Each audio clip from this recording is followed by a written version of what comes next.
引了纸过来以后，就把这个打成运行模式，打成自动，然后就切刀开，然后主机开，要把机器开起来，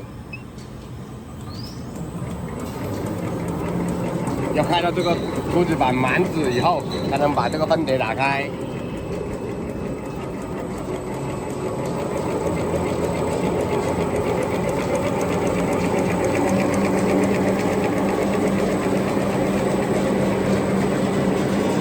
正常运行的时候，这个前后印刷要开到自动。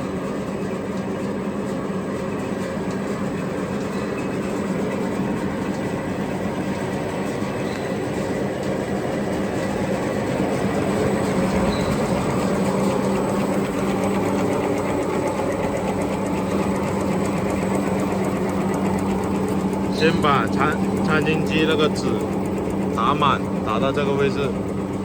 然后再开分碟，拿这里要把这个纸拿起来，用手这样扶着这个纸，把这个纸拿开。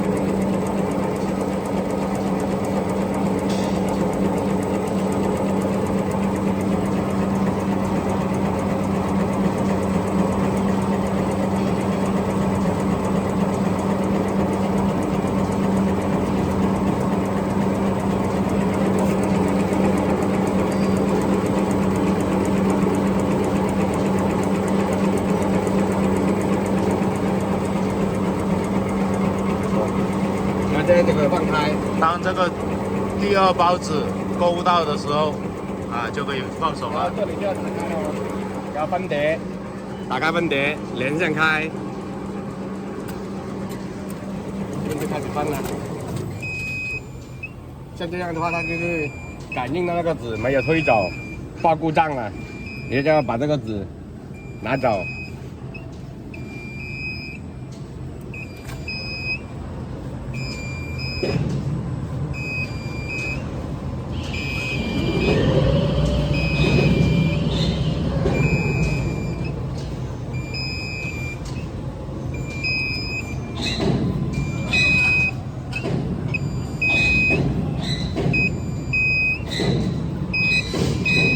然后故障的时候要这样子，把这个报警符位，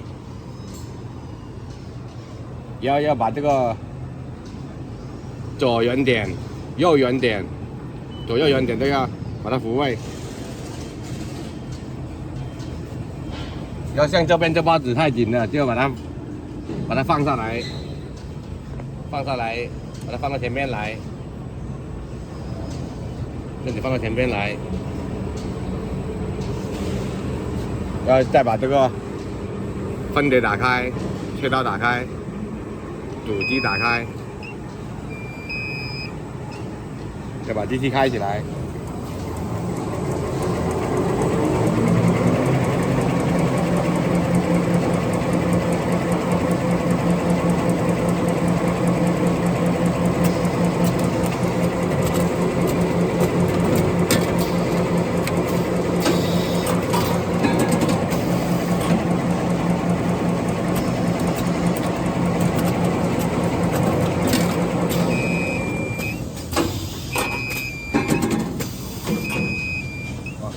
像这样，这里自动在煮料了。像这里这个电眼灯亮了，它整台机器包括分碟打纸机会停掉的。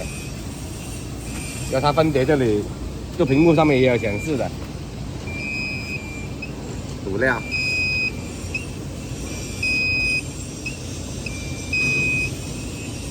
然后你把这个纸拿开以后。 它主机也会自己开起来。这电眼没感应的时候，主机会正常运行。